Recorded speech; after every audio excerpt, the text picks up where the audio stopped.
સરસ આજનો દિવસ અને આજની રાત્રિ જે આપણી આ જ્ઞાન સભામાં સંતો જતે સતી અત્યારે મહાદેવભાઈના ઘરે જે સત્સંગ સભા છે, બહુ સારી વાત છે. સંત સમાગમ, હરિભજન અને સત્સંગ એ તો આપણને ભાગ્ય મળે છે.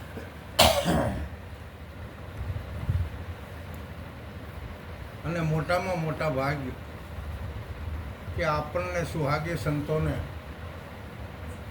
સમર્થ સદગુરુ મળ્યા છે. પણ સંતો પોતાની વાણી દ્વારા, પોતાના શબ્દો દ્વારા ઘણા બધા જે મહાવસ્તુથી અજાણ છે એને સંતો એવો પોકાર કરીને કહે છે કે સતગુરુની દયા વિના સપને મળે નહીં સત્સંગ. જો કૃપા થાય સદગુરુ મહારાજની તો આપણને આ ભક્તિમાં રંગ આવે. ભાગ રે વિના સદગુરુ ક્યાંથી મળે, ભાગ રે વિના સદગુરુ ક્યાંથી મળે, ક્યાંથી મળે સદગુરુ, ક્યાંથી તો મળે રે. ભાગ રે વિના સદગુરુ ક્યાંથી મળે, ભાગ રે વિના સદગુરુ ક્યાંથી મળે. કાગડો ને કોયલ બેવું રંગે રૂપે છે, કાગડો કોયલની રે વાણી કાગડાને ક્યાંથી મળે રે. ભાગ રે વિના એ સતગુરુ ક્યાંથી મળે. હંસલો ને વગલો બેવું રંગે રૂપે એક છે, રંગે રૂપે એક છે. હંસની ગતિ તો બગલાને ક્યાંથી મળે, હંસની ગતિ તો બગલાને ક્યાંથી મળે. ભાગ રે વિના સદગુરુ ક્યાંથી મળે. સત્ય ને ગુણ કાવ્યું રંગે રૂપે એક છે રે, રંગે રૂપે એક છે. સતીનો ધર્મ તો ગુણકાને ક્યાંથી મળે રે. સતીનો ધર્મ ગુણકાને ક્યાંથી મળે રે. હા, ઈ માહિતી મોકલે ભરત કે આવો રે વિના સદગુરુ ક્યાંથી મળે. ગુરુને પ્રતાપે કાજી અનવર બોલિયા, અનવર બોલિયા. સદગુરુ ચરણે ચેલો સદગુરુ ચરણે છેલો ભવ સાગર તરે અરે. ભાગરે વિના સદગુરુ ક્યાંથી મળે. અનવર કાજે સાહેબ પાલનપુર કે જે ઓથી સાહેબના શિષ્ય હતા અને ઓથી સાહેબ મોરાર સાહેબના શિષ્ય હતા અને મોરાર સાહેબ રવિ સાહેબના શિષ્ય અને રવિ સાહેબના ગુરુ મહારાજ પાણ સાહેબ એ પરંપરાની જે ગુરુ પરંપરામાં અનવર સાહેબના શિષ્ય સતાર સાહેબ થઈ ગયા અને અનવર સાહેબે આ મોમેડિયન કોમની અંદર હોવા છતાં એમને આ ભજનની ઉપમા સદગુરુનો શબ્દ લાવ્યા છે. અને આપણે તો બધા સમજી શકીએ છીએ કે અધિકારી બનવાનું છે આપણે અને બની ગયા છીએ. બસ આ એક જ ભગવાનના અધિકારી, એક જ શબ્દના અધિકારી, એક જ દેવના અધિકારી. અને આપણને એવું સમજાય છે કે આ દેવની અંદર બધા દેવો છે અને બધા દેવો ભલે જુદા જુદા હોય પણ આ એક જ છે. બધા કોઈ ભગવાન થઈ ગયા હોય જન્મધારી છે, જ્યારે આ તો અજન્મા પુરુષ અને અજન્મા ભગવાન છે અને આપણે તો એના શાસક છીએ. તો એવા આખા વિશ્વની અંદર વ્યાપક સદગુરુ મહારાજ આપણને સગુણ બ્રહ્મ સ્વરૂપે ભગવાન સ્વરૂપે મળ્યા. આવો અટપટો ખેલ આપણને સમજાણો કે ખરેખર આ સગુણની અંદર આખા વિશ્વનો વ્યાપક સદગુરુ મહારાજ બિરાજમાન છે અને આપણને ભગવાન મળ્યા છે. ભગવાન કહે છે માગો તમારે શું લેવું છે. અને આપણે જ્ઞાનથી, ભક્તિથી અને વૈરાગથી, મનથી, વચનથી અને કર્મથી ભગવાન સદગુરુના ચરણે શું માગવી છે તમે જુઓ કે હે પ્રભુ, તમે અમને આ માણસનો અવતાર આપ્યો છે અને આ અવતારની અંદર અમે સંતોનો સમાગમ કરી શકીએ, અમે તમારું ભજન કરી શકીએ અને તમારું ભજન કરતાં કરતાં તમે અમને મળ્યા છો એટલે આ ભવસાગરની અંદર અમે ડૂબી નથી જવાના. બસ અમારી બાંય પકડી અને આ ભવસાગરના કિનારે પહોંચાડી. બસ બીજું તો જ્ઞાનમાં આપણે સમજાય છે કે ભૌતિક સુખની જે બધી વસ્તુઓ છે એ તો બધી ધૂળ સમાન છે અને ધૂળ માટીમાંથી ઉત્પન્ન થયેલી છે. પણ ધૂળમાંથી માટીમાંથી ઉત્પન્ન નથી થઈ એવી વસ્તુ, એવું જ્ઞાન અને એવા પરમાત્મા આપણને મળ્યા પછી બીજું શું મેળવવાનું છે? ધૂળ માયેલી વસ્તુ તો મેળવવાની છે નહીં. એ તો બાદ જૈસા બાજિંગા જૈસા માલિકા ફૂલ દો ઘડી કા દેખના આખર તોડકી થો.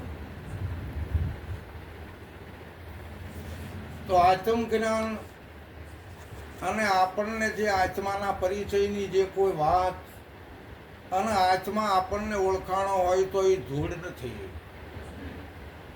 એ માટી નથી, એ સોનું નથી, ચાંદી નથી, લોઢું નથી, લાકડું નથી, અરે કોઈ પણ પદાર્થ આ માયાવી છે એ આત્મા નથી. અને એવો આત્મા સર્વોપરી છે. એવો આત્મા આપણા દિલ ભીતરની અંદર પણ બિરાજમાન, એવો દેવોના દેવ આપણા આ પિંડની અંદર પધાર્યો છે. તો એને ગોતવા માટે આપણે બીજે ક્યાં જવાનું છે? વાત આટલી તો બધા કરે છે, પરંતુ ખરેખર આપણને આ પરખાય તો છે ને કે આપણા દિલમાં પરમાત્મા બિરાજમાન છે. લોઢું, લાકડું, સોનું, ચાંદી કોઈ પણ પદાર્થ નથી એવી વસ્તુ એનું પ્રમાણ આપણને આંખમાં, કાનમાં, મુખમાં, હાથમાં, પગમાં, હૃદયમાં, નાભીમાં તમે જોવો એનું નૂર. અરે 5 પ્રાણને આધીન અને એ આની અંદર બિરાજે છે અને એના થકી પ્રકૃતિ અને પંચભૂતો અને ગુણો છે. પણ ગુણ, પ્રકૃતિ કે ભૂત આત્મા નથી. અને સદગુરુ મહારાજ આપણને કહે છે કે આવું તો તમારું સ્વરૂપ છે. હવે પછી એને બીજે આપણે ક્યાં ગોતવા જવું? આહા. એમ અનવર સાહેબ કહે છે કે બડે ભાગ મનુષ્ય તન પાવા, સુર નર દુર્લભ ગ્રંથ હી ગાવા. બડે ભાગ્ય જેને મળ્યા કે જેને સતગુરુ મળ્યા. ભાગ્ય રે બડો જેને સતગુરુ મળ્યા, 184 ફેરા ટળ્યા. પણ ક્યાંથી મળે? ભાગ્ય હીણ નર પાવત નહીં. જેના ભાગ્ય નથી, લબડા છે, જેના ભાગ્યમાં નથી એને સદગુરુ મળતા નથી. બિન હરી કૃપા મિલે નહીં સંતા. સદગુરુની કૃપા સિવાય સંત સમાગમ નથી, સંત મળતા નથી, અને સંતની કૃપા સિવાય સદગુરુ મળતા નથી. આપણા મોટા ભાગ્ય હોય અને ભાગ્ય છે એટલે આપણને સદગુરુ મળ્યા છે. એમાં બધા દેવ દેવીના દર્શન થઈ ગયા. પછી એને બીજે ક્યાં દેવ દર્શન કરવા જવા? જિંદગી આખી જતી રહે તો કોઈ ન મળે. એ મહિલા આખી જિંદગી જતી રહે ને તો આપણને જે કોઈ દેવ દેવીઓની ગણતરી છે એ મહિલા કોઈ ન મળે. કદાચ મૂર્તિઓ મળે આપણને, પણ એ સાક્ષાત્કાર આપણને ન મળે. સાક્ષાત્કાર તો આપણને સત મળ્યું એટલે સત્યની અંદર બધાયનો સમાવેશ છે. પછી સત્યની આગળ કંઈ છે નહીં. તો એવા સત્ય ઈ જ ગુરુ છે અને ગુરુ ઈ જ સત્ય છે. એનો આપણને ભેટો થયો હોય પછી આપણા વાદ વિવાદો રહેતા નથી. પછી આપણામાં કોઈ રાગ દ્વેષ રહેતું નથી. આપણામાં સુખ દુઃખ રહેતું નથી. હરખ સુખ રહેતું નથી. મોહ મમતા રહેતી નથી. બસ એ આત્માને આવા સત્સંગના ખોરાકની જરૂર છે. જેમ કાગડાની વાણી છે ને કોયલની વાણી છે ને, એ કોયલની વાણી કાગડાને જિંદગીમાં ન મળે. આખી જિંદગી કાગડો તૂટી જાય ને તો એને કોયલની વાણી ન મળે. મળે? અરે તો આપણને ભાગ મોટા, આપણને સદગુરુ મળ્યા. અરે આપણી વાણી પણ ફરી દેવી જોઈએ મારા વાલા. બરાબર? કાગડાની વાણી હવે આપણે ન બોલાય. હા, કાગ વાણી છોડી દે માયલા, હંસ વાણી લાય. પાંજરામાં પોપટ બોલે, રામ સે લે લાય. કર મન ભજનનો વેપાર. ધણી તારા નામનો આધાર, હે મન તું ભજન કરી લે, ભજન કરી લે. ગુરુ મહારાજનું ભજન કરી લે. એકદમ સીધી વાત. હંસલો ને બગલો બે રંગે રૂપે એક હોય, પણ હંસની જે ગતિ છે, હંસની જે ઉડ છે, હંસનો જે આહાર છે, એ આખી જિંદગીમાં બગલાને કોઈ દી ન મળે. અરે કારણ કે બગલો તો ખાડા ખબોચ્યા સુધી એની ગતિ હોય અને કેટલાય જીવ જંતુને મારી નાખવાના. રંગ અને રૂપ બેનું એક લાગે, પણ જુઓ હંસની ગતિ. તો હંસની ગતિ સંતની ગતિ છે, એ સતીની ગતિ છે. બરાબર? ખાસા મોતીડા સિવાય હંસ જમે નહીં. એમાં સાચી વસ્તુ હંસને પ્રિય છે. આ સાચા સદગુરુએ આપણને મોતીડા આપી દીધા છે, એનો આહાર કરવાનો છે. પણ બગલાનું કામ નથી. બગલાનું કામ નથી. એમ સ્ત્રીઓની અંદર ગુણિકા અને સતી બે રંગે રૂપે એક હોય, પણ સતીનો ધર્મ આખી જિંદગીમાં ગુણિકાને ન મળે. અને સતીનો ધર્મ એવો છે એને ભ્રમણા બધી દૂર થઈ જાય તો ખરેખર એ જગદંબાનો અવતાર છે. હા, ભ્રમણા ન રહેવી જોઈએ. બે અમારાને જ્ઞાન આપેલું તે રાતે વિચાર કરે કે ખરેખર મારા પતિ આવું વાતું કરતા અને વિવેકાનંદ સ્વામીએ એમને ગુરુ કર્યા અને એમનું સરનામું માગ્યું ત્યારે વિવેકાનંદને ખબર નથી. રામકૃષ્ણ પરમહંસ તો રમણ ભમણ બાલ હોય, કોથળાના લુગડા પહેર્યા હોય, મજૂરી કરતા હોય, ફૂલ છોડને પાણી પાતા હોય. બોલો, એવું નથી. બરાબર, આપણે તો જ્ઞાનથી કામ છે. ગમે તે કોમ હોય માણસના અવતારની અંદર એમનામાં જમ સંયમ જ્ઞાન હોય, એ જ્ઞાનની જરૂર છે.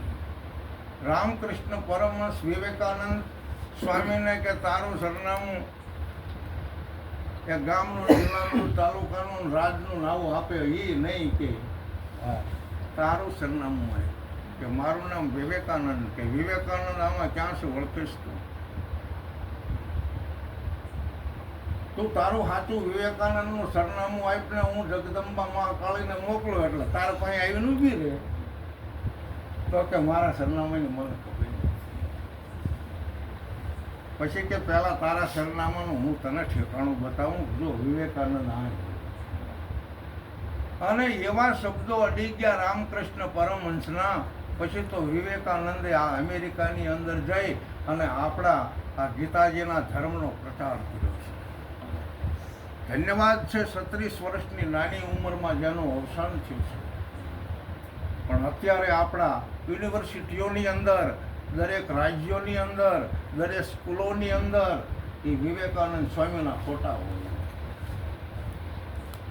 તો જીવનમાં આપણને ભલે જીવન ટૂંકું હોય પણ કેવું જીવવું, કેવી રીતે જીવવું, બસ આપણને સદગુરુ મહારાજ ઉપદેશ આપતા આપતા એ પણ શીખવાડે છે, જો શીખાય તો.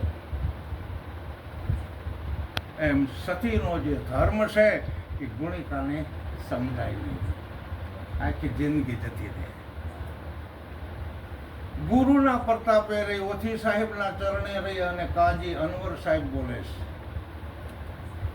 છે કે કોઈ પણ સદગુરુનો શિષ્ય જ્યારે સદગુરુના ચરણોની અંદર પોતાના અંતકરણોને સમર્પિત કરી દે, મન, બુદ્ધિ, ચિત્ત અને અહંકારને, એ સહેજની અંદર આ ભવસાગર તરી અને અંતે પરમ ગતિ મોક્ષ પદને પામે છે. આ હું કીધું અનવર સાહેબ, બહુ સરસ વાત. અને તમે જુઓ, આત્માને જીવ હોય, આત્માને હાથ હોય, આત્માને આપણે ઓળખવો હોય ને તો ખબર હોય. હું ભાઈ, આત્માને કાન હોય, આત્માને નાક હોય, એટલે એ તો આ બધું શરીરને છે. તો પછી આત્મા તો મહાન છે, આત્મા તો અગમ છે. ગમ તો આ બધું દેખાય તું, અને ઓલો દેખાતો નથી ને. પણ તોય છતાં અનુભવથી પોપટલાલ હંસરાજ બોલ્યા છે એક વાણીમાં, આપણે નજરે જોયેલા